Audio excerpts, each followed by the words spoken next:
వ్యక్తి, ఇంతకుముందు రాజకీయ నేపథ్యం ఉన్న వ్యక్తి, అంటే తండ్రి నుంచి కూడా రాజకీయ నేపథ్యం ఉన్న వ్యక్తి. ఎలక్షన్ కమిషన్ ఏం చేస్తుంది, రాష్ట్ర ప్రభుత్వం ఏం చేస్తుంది అన్నది క్లారిటీ కూడా లేకుండా నోటుకొచ్చినట్టు ట్విట్టర్లోని వాళ్ళ ఎమ్మెల్యేలు, వాళ్ళ ఎంపీలు, వాళ్ళ నాయకులు బయటకు వచ్చి నోటుకొచ్చినట్టు మాట్లాడుతూ ఉంటే మేము ప్రజలకి ఆన్సరబుల్.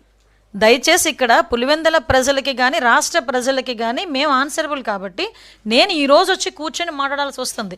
అక్కడ మీరు 10,000 ఓట్లు కాదు, మీరు 2,000 ఓట్లు కాదు, 1000 ఓట్లు ఉన్నట్టు కూడా నేను వచ్చి ఇలాగే మాట్లాడతా. దాన్నే ప్రామాణికంగా తీసుకోవాలా అనుకుని మీరు అనుకుంటే కనుక అది మీ విజ్ఞతకు వదిలేస్తున్నాను. కానీ నేను మీరు 2,000 ఓట్లు ఉన్నాయండి, 1000 ఓట్లు ఉన్నాయండి, ప్రజలకు మేము జవాబుదారీతాను. అక్కడ ఏం జరుగుతుందన్న విషయాన్ని వాళ్ళు తప్పుదోవ పట్టిస్తున్నారు. కాబట్టి అది కాదు, ఇది జరుగుతుంది, ఇది జరిగింది అనేది చెప్పాల్సిన బాధ్యత ప్రభుత్వానికి ఉంది. కాబట్టి నేను ఇక్కడ కూర్చున్నా. అది 10,000 ఓట్ల, 30,000 ఓట్ల, 10 లక్షల ఓట్ల, 1000 ఓట్ల కాదు. ఆ 1000 ఓట్లు ఉన్నా కూడా మా బాధ్యత మేము నిర్వర్తిస్తాం.